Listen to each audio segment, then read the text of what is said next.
Hello, Mark. My name is Hellena.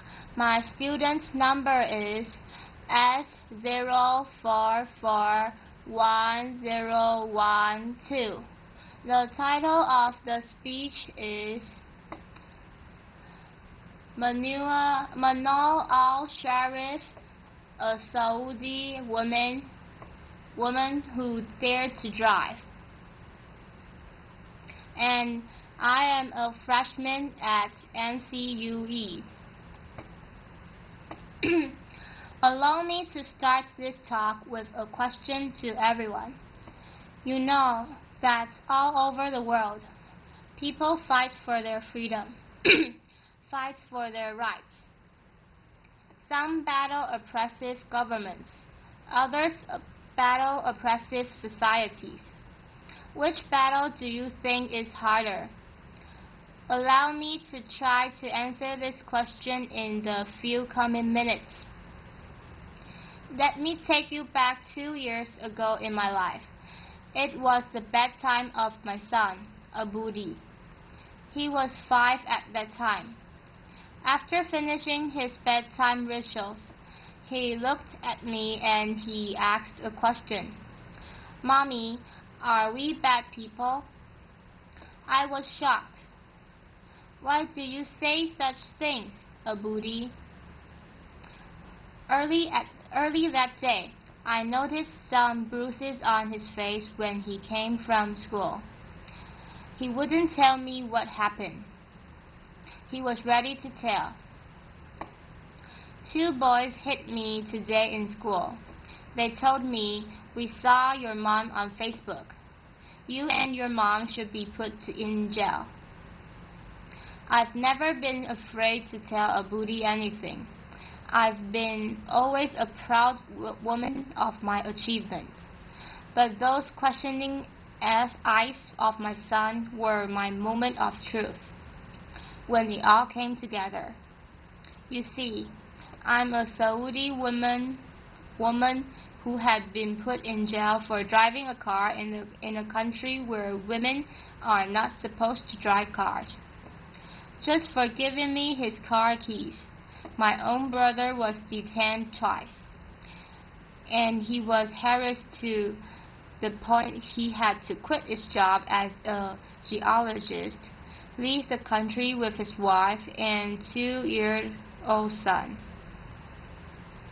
My father had to sit in a Friday sermon listening to the imam condemning women drivers and calling them prostitutes amongst tons of worshippers.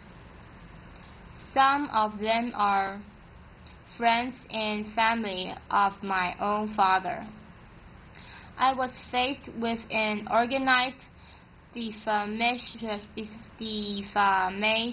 campaign in the local media, combined with false rumors shared in the family gathering, in the streets and in schools. It all hit me. It came into focus that those kids did not mean to be rude to my son. They were just influenced by the adults around them. And it wasn't about me. And it wasn't punished for taking the wheels and driving a few miles. It was a punishment for daring to challenge the society's rules. But my story goes beyond this moment of truth of mine. Allow me to give you a briefing of my story. It was May 2011, and I was complaining to a work colleague about the harassment I had to face trying to find a ride back home, although I have a car and an international driver's license. As long as I have known, women in Saudi Arabia have been always complaining about the ban.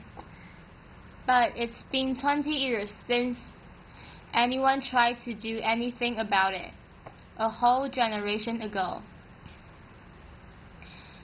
He broke the good bad news in my face. But there is no law banning you from driving. I looked it up. He was right. There wasn't an actual law in Saudi Arabia. It was just a custom and traditions that are enshrined in rigid religious fatwas and imposed on women. That realization ignited the idea of June 17th, where we encouraged women to take the wheel and go drive. It was a few weeks later we started receiving all these "man wolves will rape you if you go and drive." A courageous woman. Her name is Najla Hariri. She's a Saudi woman in the city of Jeddah.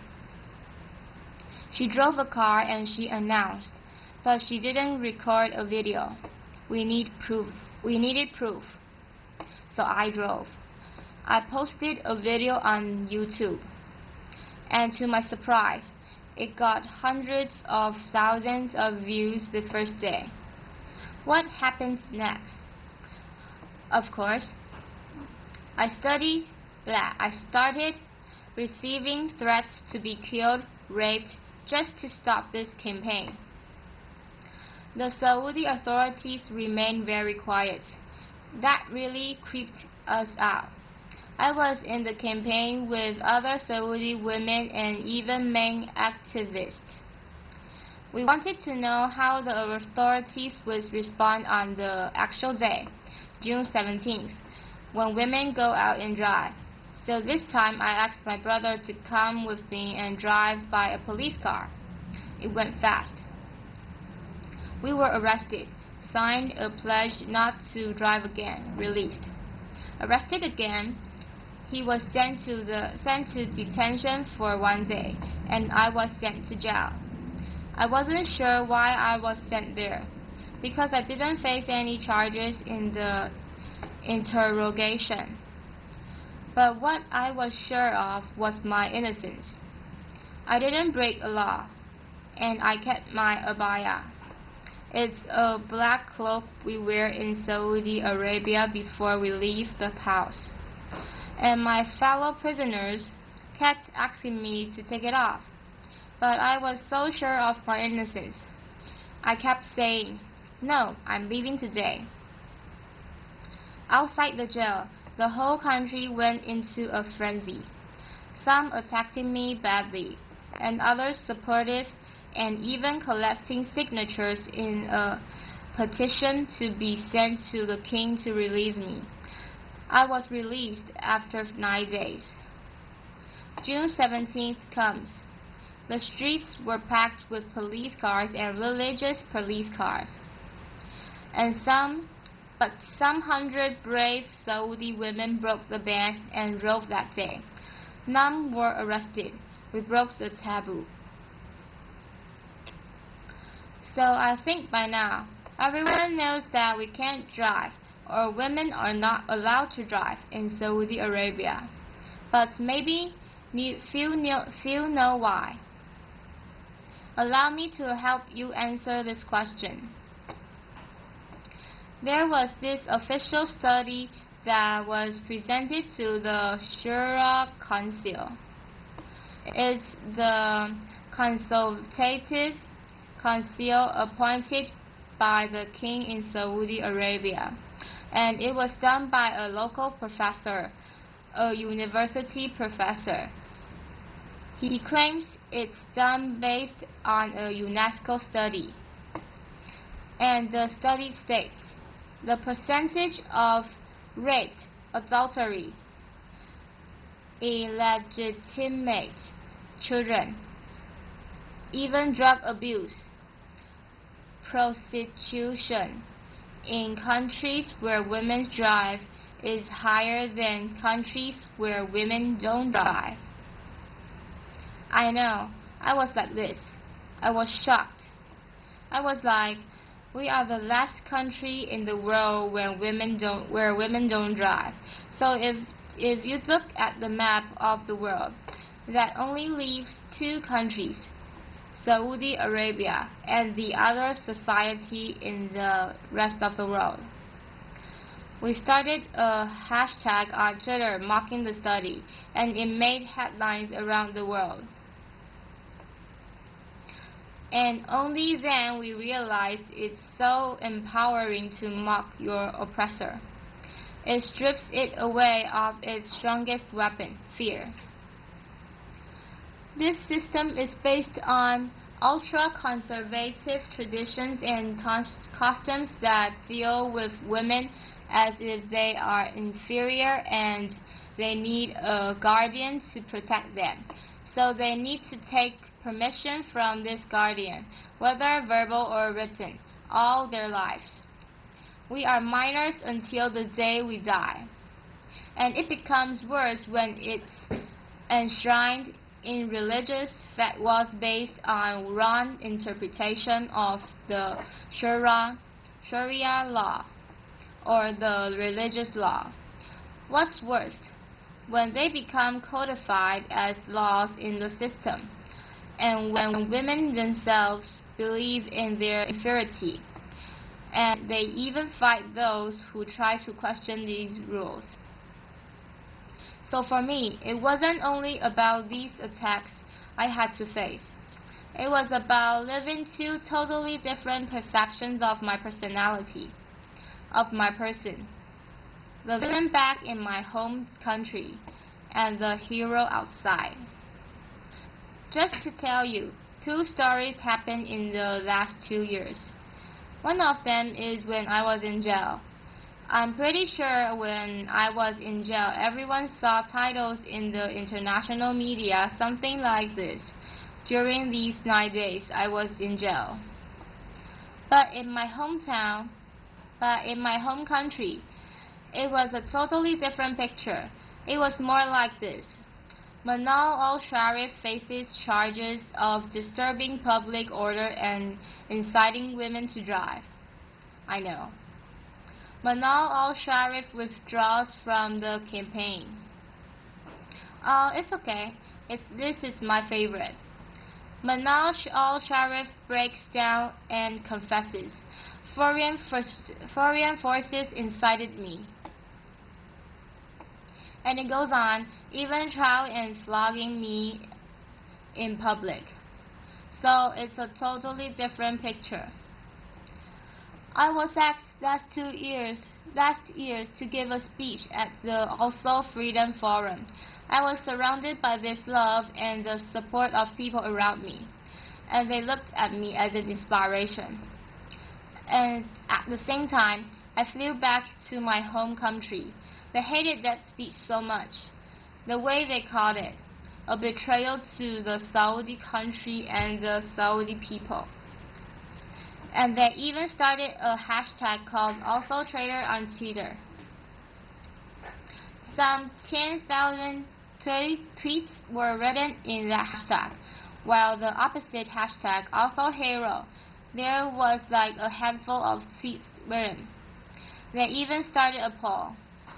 More than 13,000 voters answered this poll, whether they consider me a traitor or not after that speech. 90% said yes, she's a traitor. So it's these two totally different perceptions of my personality. For me, I'm a proud Saudi woman, and I do love my country, and because I love my country, I'm doing this. Because I believe a society will not be free if the women of that society are not free. Thank you. Thank you, thank you, thank you, thank you. Thank you. But you learn lessons from these things that happen to you. I learned to be always there. The first thing I got out of jail, of course, after I took a shower, I went online. I opened my Twitter account and my Facebook page. And I've been always very respectful to those people who are opining me.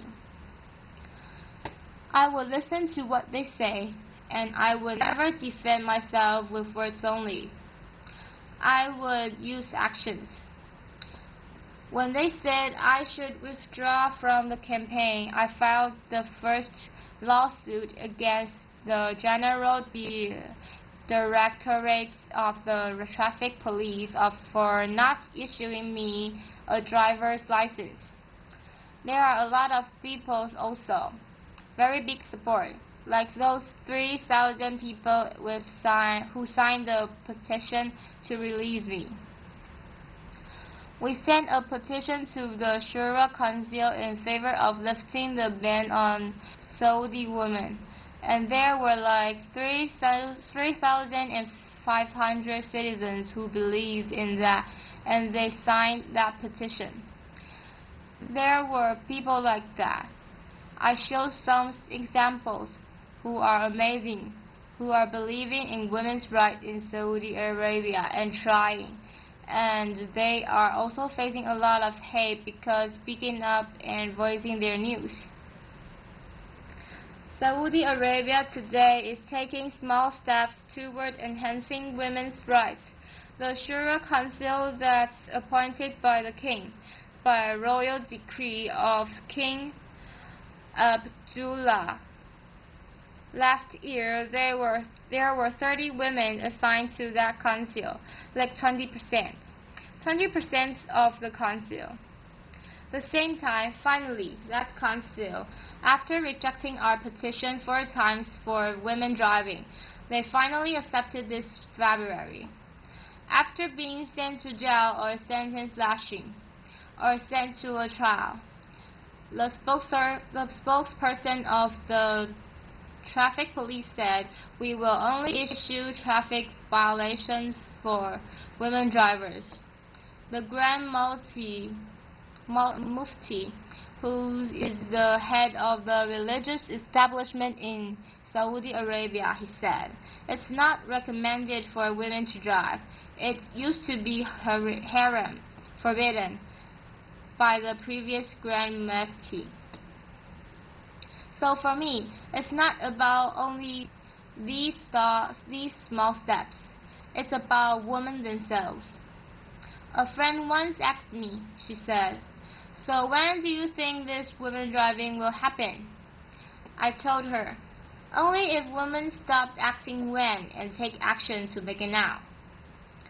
So it's not only about the system, it's also about us, women, to drive our own life, I'd say. So I have no clue, really, how I became an activist. And I don't know how I became one now. But all I know, and all I'm sure of, is the future.